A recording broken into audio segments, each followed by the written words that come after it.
Olá pessoal, tudo bem com vocês? Então hoje nós vamos dar continuidade aí para nossa aula de pacientes graves e o tema de hoje é protocolo de morte encefálica, tá?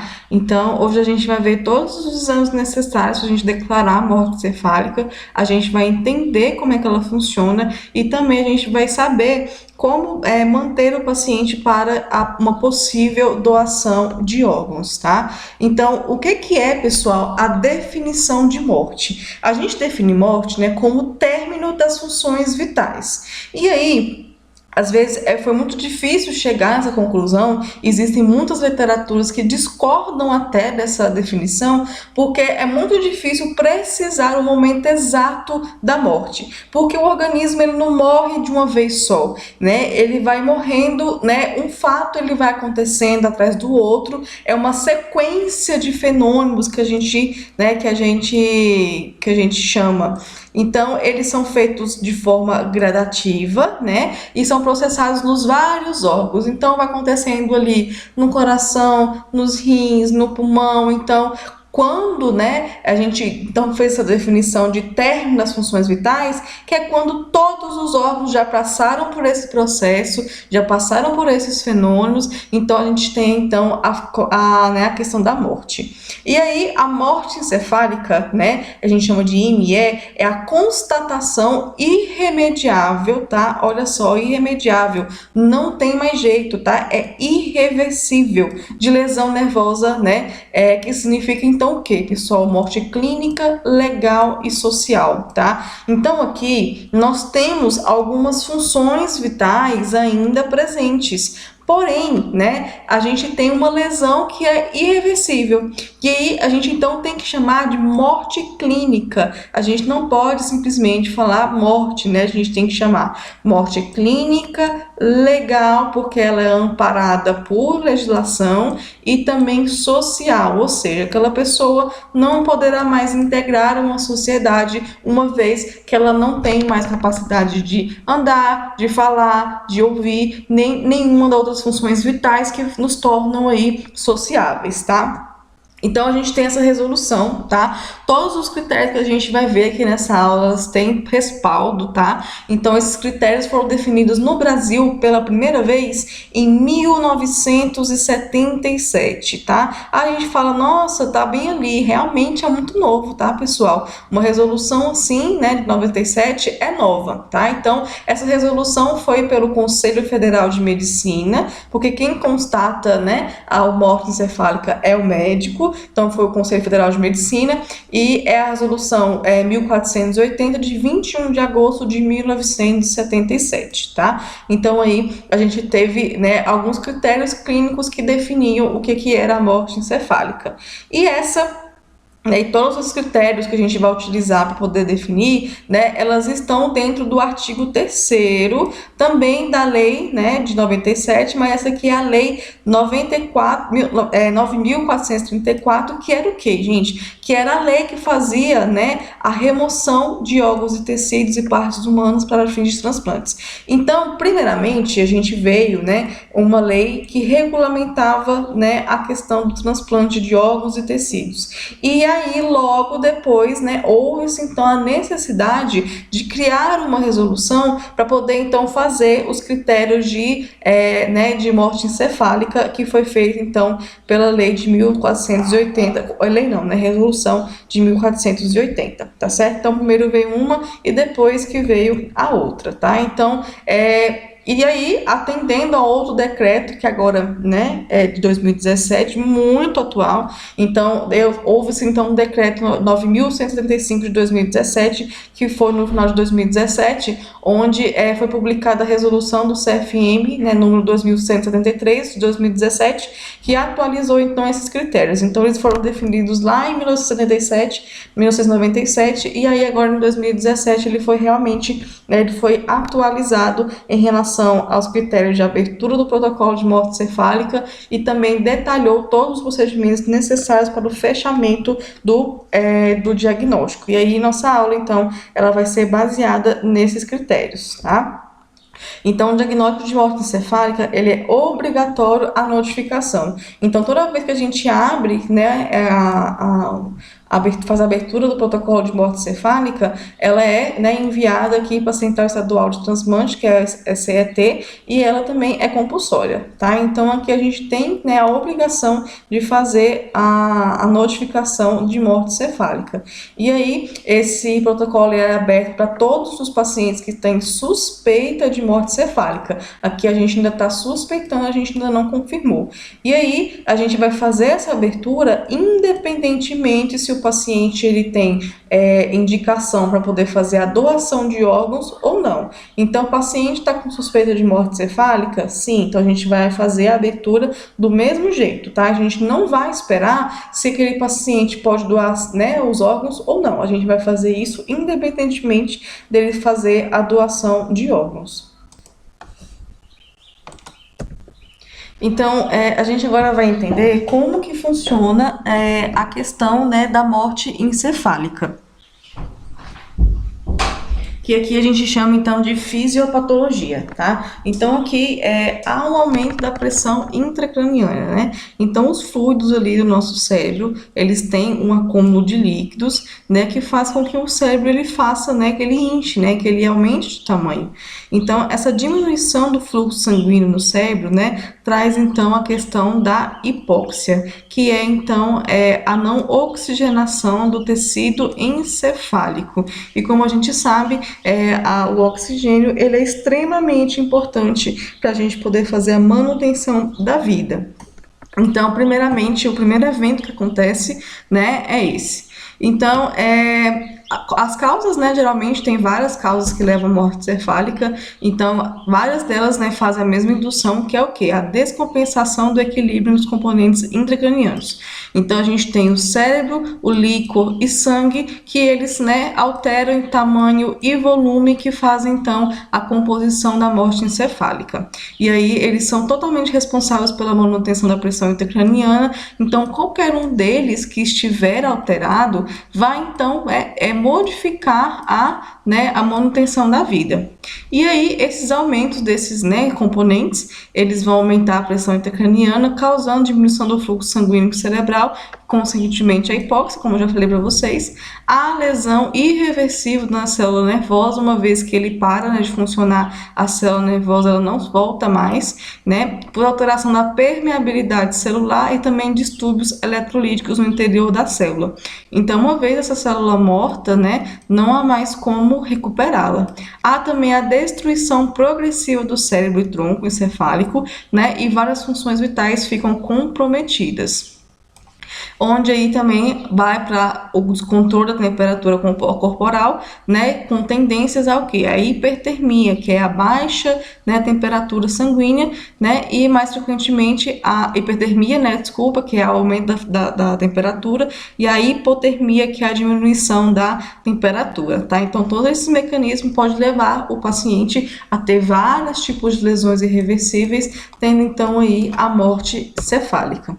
Então, a gente tem algumas causas da morte encefálica que podem ser o quê? Pode ser causa vascular, né? Ou então isquêmica, ou então hemorrágica, né? Um acidente vascular cerebral, etc. A gente pode ter traumatismos crânioencefálicos, que são geralmente provocados por acidentes, né? Tumores intracranianos e a encefalopatia anóxica, tá? Aqui todos dessas causas, né, não tem as que mais causa, né, mas aqui a gente tem uma divisão bem, digamos assim, né, a divisão ela é, né, quase igual para todas, tá? Então, quando o paciente ele tem esse tipo de mecanismo, né, é só uma causa primordial. Esses tipos de causas, eles podem levar a vários outros mecanismos, né? Há vários outros mecanismos que levam, então, à causa da morte, mas ela pode ser só o começo. Então, por exemplo, vamos supor que eu dei um traumatismo crânioencefálico. outras causas, né, causadas por esse traumatismo que pode levar à causa da morte cefálica. Então, aqui a gente está falando de causas de morte cefálica primárias, porque se você for pesquisar causas de morte cefálica, elas vêm de vários locais, de vários mecanismos, de várias fisiopatologias, de vários porquês. Então, tudo que causa esse mecanismo aqui de fisiopatologia pode levar à morte cefálica, mas o princípio, né, a causa principal são esses daqui, que é a causa vascular, né, a causa vascular, o traumatismo crânioencefálico, os tumores intracranianos, né, e encefalopatia anóxica. Essa encefalopatia anóxica, né, é como se há um mau funcionamento, né, das células aí do cérebro, tá? Então, essa é a encefalopatia anóxica. E aí, quando a gente tem, então, uma dessas causas, né, ali acontecendo, a gente então vai fazer a preparação do paciente para poder fazer então a abertura do protocolo de morte encefálica. Então a gente vai primeiramente informar a família, né, que há uma suspeita. Então a gente tem que informar a família que a gente está suspeitando que há morte encefálica antes da abertura aí do protocolo, tá? Então nós vamos realizar também testes diagnósticos conforme determinado pelo CFM, né, pelo Conselho Federal de Medicina, sempre lembrando isso, tá? E a gente vai fazer a preparação em caráter de urgência, porque muitas vezes aquele paciente pode ser um potencial doador e ele pode ser, né, um potencial doador. Então, quanto mais cedo a gente preparar o corpo do paciente para poder fazer então o protocolo, ele vai estar mais viável para doação de órgãos. Então, aqui a gente tem um esqueminha, né, dos critérios de abertura do protocolo de morte cefálica. Então, a gente precisa desses critérios para poder fazer, então, a abertura, para poder não fazer, né, o início de um protocolo. Como eu já falei para vocês, o protocolo, ele tem que ser notificado. Então, antes da gente fazer a abertura, a gente tem que identificar com muita certeza se aquele paciente é um provável paciente de morte cefálica, tá? Então, primeiramente, a gente tem que ter o critério de coma não perceptivo, né? Então, o Glasgow do paciente tem que ser no mínimo 3, tá? Nós temos que ter a ausência da reatividade da supraespinhal, o paciente, né, não se mexer, e a gente tem que ter a apneia persistente. Junto com esses 3 critérios, né, a apneia é a falta da respiração. A gente também vai ter que ter uma presença de lesão encefálica de causa conhecida, tá? Então, as causas que a gente já falou ali anteriormente. Então, a gente tem que saber a causa, né, daquela lesão encefálica, que pode ser irreversível, né, e pode causar morte cefálica. Então, se a gente tiver uma causa ali onde o paciente está com, por exemplo, alguma patologia que não cause morte cefálica, a gente não vai abrir morte cefálica para aquilo, tá? Então, a gente só vai abrir se for causa realmente conhecida. A ausência de fatores tratáveis que possa confundir o diagnóstico de morte cefálica. Então, alguns medicamentos que induzem o paciente a estar em coma. Então, a gente tem que, né, verificar se aquelas medicações já foram retiradas e o paciente não acordou. A gente vai fazer a observação hospitalar de pelo menos de 6 em 6 horas, tá? Se a causa primária da morte cefálica for encefalopatia hipoxo-isquêmica, a gente vai fazer a observação durante um período aí de 24 horas. A temperatura, ela tem que estar maior que 35 graus. A pressão arterial média maior ou igual a 65 milímetros por, né, milímetros de mercúrio para adultos, e a saturação do paciente, ela tem que estar maior do que 94. A pressão arterial, então, como eu tinha falado para vocês, ela é um critério, né, de abertura do protocolo de morte cefálica. Então, aqui a gente deu a informação de adultos, mas aqui a gente tem até de crianças também, tá? Então, até os 5 meses incompletos, nós temos a pressão sistólica deve estar, né, em 60, de 5 meses a 2 anos, 80, de 2 anos a 7 anos incompletos, 85, e de 7 a 15 anos, 90. E e a pressão arterial média para 5 meses é 43, de 5 a 2 anos incompletos, 60, de 2 anos a 7 anos incompletos, 62, e de 7 a 15 anos nós temos que ter uma pressão arterial média de 65 para poder fazer, então, a abertura do protocolo de morte encefálica. A temperatura também, que é outro fator que é muito importante a gente manter ela acima de 35 graus para poder fazer, então, a abertura do protocolo, tá? Porque aí o paciente pode estar em remissão, então a gente faz o controle da hipotermia sempre antes de começar o protocolo. E aqui a gente tem a lista de drogas que a gente tem que suspender antes de controlar, antes de declarar, né, a abertura do protocolo.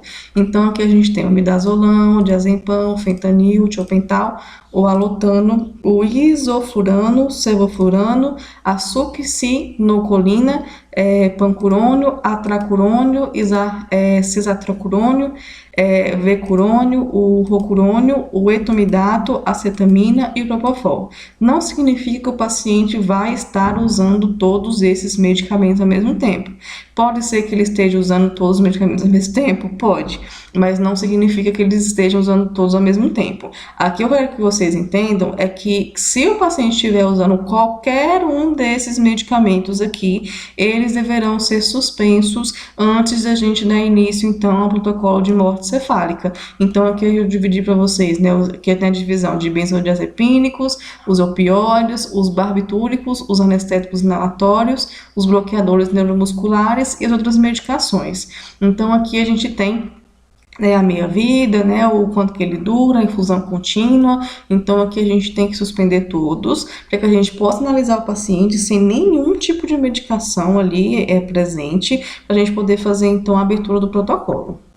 E aí a gente tem então, depois que a gente verificou tudo isso, a gente verificou se o paciente não está em coma de Glasgow 3, né, não tem atividade supraespinhal, tem apneia persistente e tem a pressão arterial dentro desses parâmetros, temperatura acima de 35, e essas drogas todas foram suspensas e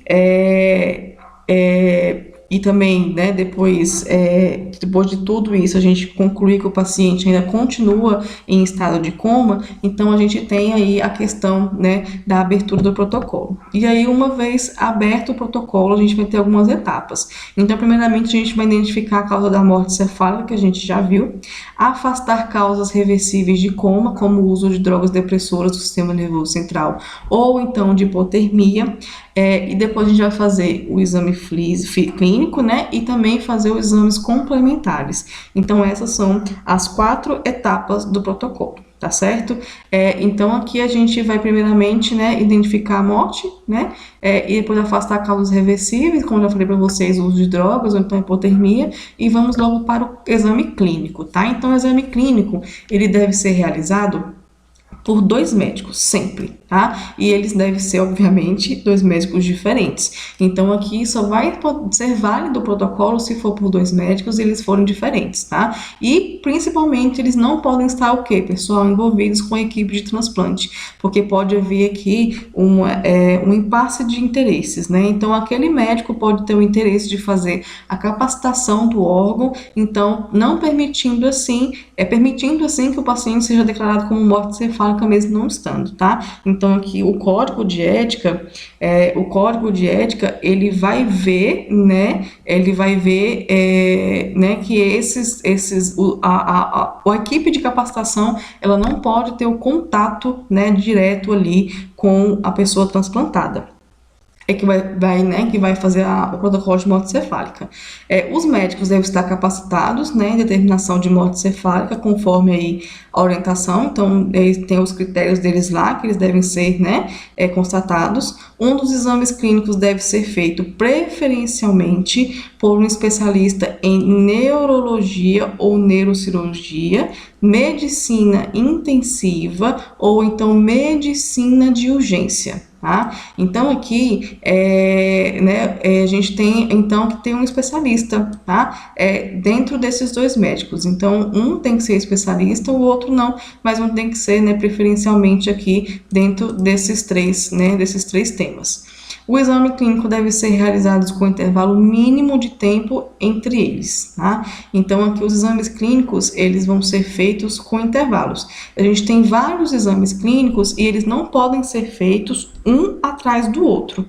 Eles devem ser feitos pausadamente, tá? Eles têm que respeitar um tempo para poder serem feitos e devem ser realizados duas sessões, né? Dois exames clínicos para poder então fazer então aí a capacitação. Tá? Então aqui a gente tem um intervalo entre os exames clínicos, né? As idades então são o que, pessoal? 7 dias a 2 meses incompletos, a gente tem 24 horas, né?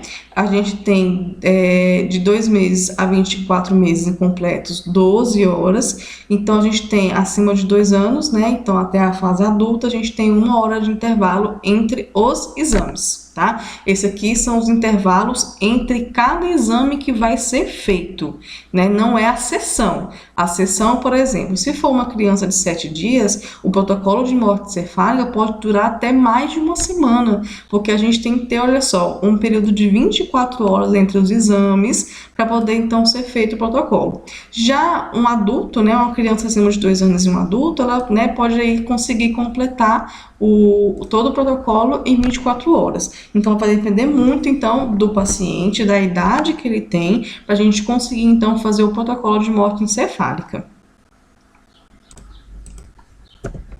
Já aqui, a gente tem o tempo para repetir o exame. A gente tem que fazer 2 sessões para poder, né, ter o exame aí completo.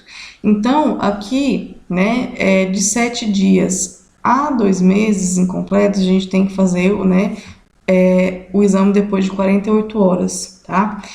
2 meses e 1 ano, a gente vai ter que fazer o exame depois de 24 horas. De 1 ano, 2 anos incompletos de 12 horas. Maior que 2 anos, 6 horas. Então, a gente vai fazer uma sessão de exames. Se for maior que 2 anos, a gente vai esperar 6 horas.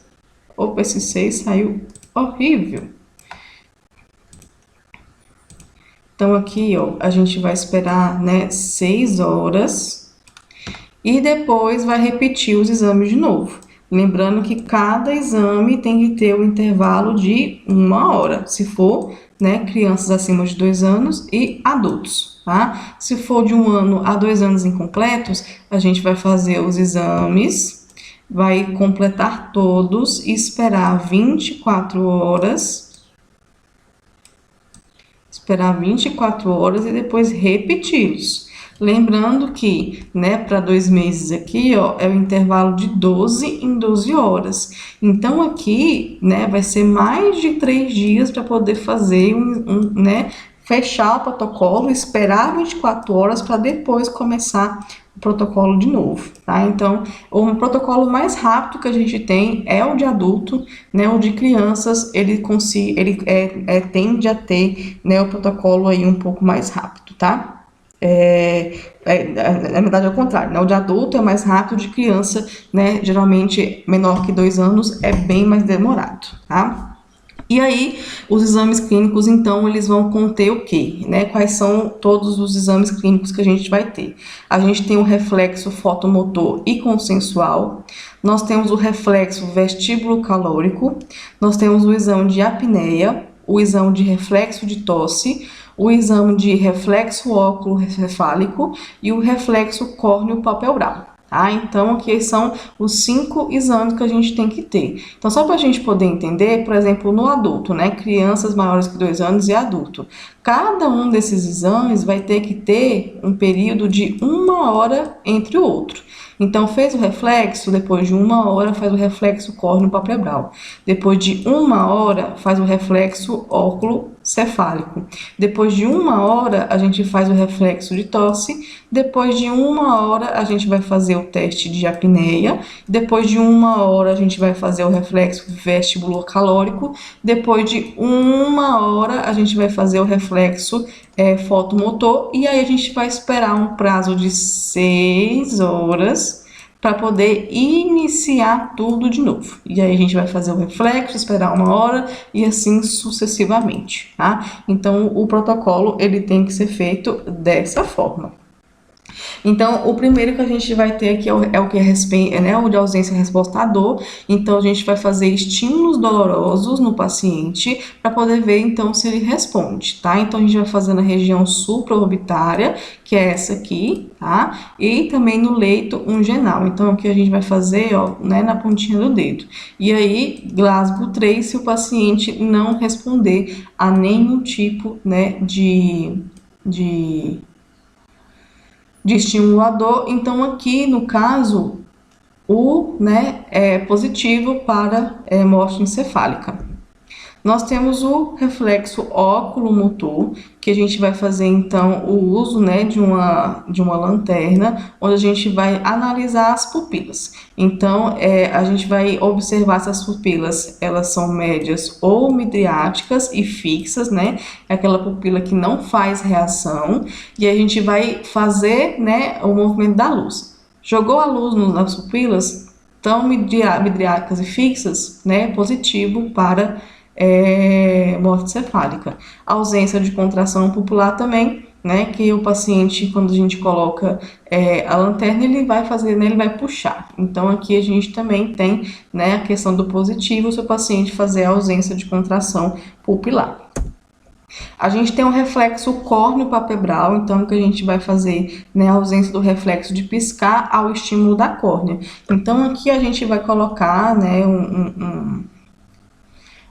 como se fosse, né, uma espátula e alguma coisa do tipo próximo aos olhos e vai ver se se a gente tem o reflexo de piscar ao aproximar algum objeto ou então colocar soro fisiológico, tá, no olho do paciente.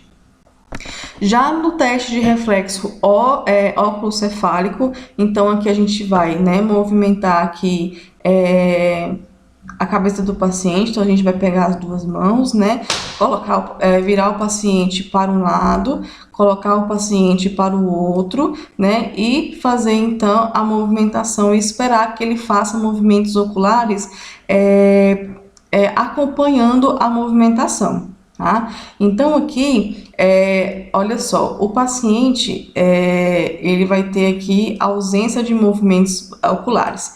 Então, nessa primeira foto aqui, você percebe que o paciente ele está olhando para o outro lado onde você mexeu. Já que o olho dele está ok, né? Ele está bem parado. Aqui é a mesma forma, então desse lado de cá, quando você virou a cabeça dele para o outro lado, ele voltou os seus olhos para o lado de cá, né? E aí, nessa imagem aqui, ele ficou com os olhos parados. Então, a gente vai movimentar a cabeça, né? E verificar se o paciente teve ou não a movimentação dos seus, né? Dos seus olhos. Nós temos a ausência de movimentos oculares em relação à infusão de líquido gelado. Então, a gente vai pegar uma seringa, vai colocar, né, dentro do ouvido do paciente, certo?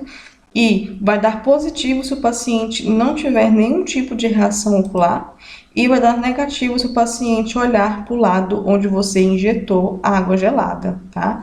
Então, a cabeceira ela deve estar elevada para poder fazer esse exame, né? A cabeceira deve estar elevada a 30 graus, né? 1 minuto de observação e 5 minutos de intervalo entre cada aplicação e né, positivo se ele tiver ausência aí, de movimentos oculares. E a gente tem que tomar cuidado, né, para poder certificar se realmente não há obstrução aí dos ouvidos, né? Então a gente sempre tem que fazer uma otoscopia primeiro para ver se realmente não tem nenhum tipo de nada que impeça, né, que a água chegue no local adequado. Outro exame que a gente vai fazer é o exame clínico, né, o reflexo de tosse. Então, a gente vai introduzir a cânula, né, no paciente. Então, a ausência de tosse ou de movimentos torácicos, a aspiração traqueal, né, então faz então o exame positivo para morte encefálica. E aí o paciente vai ter ausência de náuseas, de vômitos, né, ao estímulo da faringe. Então, aqui a gente vai introduzir a cânula de aspiração, né, no paciente, e aí se ele não tiver nenhum tipo de estímulo, a gente vai então, né, dar positivo para a morte encefálica. Nós temos a reatividade infraespinhal medular, que é aquele que a gente chama de reflexo de Lázaro, né? Onde a gente vai então fazer, o paciente vai ter movimentos rítmicos dos dois músculos da face, né? Flexão dos dedos, adução dos ombros, acompanhada de flexão dos cotovelos e pronação dos punhos. Então a gente vai fazer flexão dos joelhos, né? E também o sinal de Babinski. Então a gente vai passar o nosso dedo, né? Pelo pé do paciente para ver se ele consegue contrair os dedos, a gente vai fazer flexão de joelhos para ver se ele tem resistência, né? E aí a gente vai movimentar, olha só, a gente vai pegar a cabeça do paciente, né, e subi-la para poder então ver se ele consegue, né, fazer a adução dos ombros, né, e flexão de cotovelos e de punhos. Então o paciente ele, né, faz então a elevação do seu tronco juntamente com membros e punhos, e aí sim a gente tem a questão da flexão, né, do sinal de Lázaro positivo. E aí, se o sinal de Lázaro é positivo, então é positivo também para a morte encefálica. E o teste de apneia, né, a gente vai fazer então a administração de oxigênio 100% durante 10 minutos, a gente vai fazer uma gasometria arterial, né, e a gente vai utilizar uma sonda traqueal de infusão de 6 litros por minuto, tá? Então, o teste é positivo caso a gente, caso não exista qualquer movimento respiratório, né, e a gasometria demonstre PCO2 acima de 55 milímetros de mercúrio.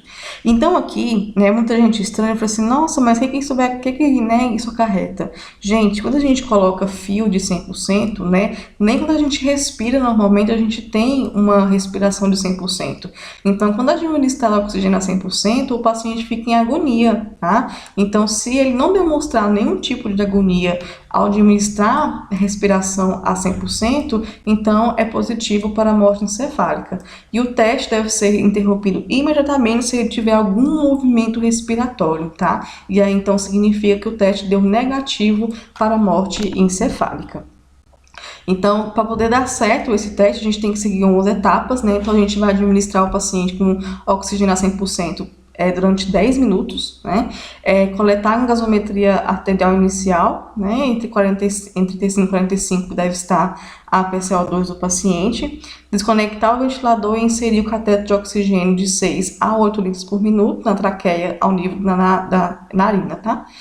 Observar atentamente a presença de movimentos respiratórios durante 10 minutos e coletar a gasometria arterial final, que deve estar acima de 55, e reconectar novamente o paciente à ventilação mecânica, tá? Então, a gente vai observar o paciente, não é quando a gente está administrando o oxigênio, é quando a gente tira e a gente vai observar então ele, né, durante 10 minutos a presença ou não de movimentos respiratórios.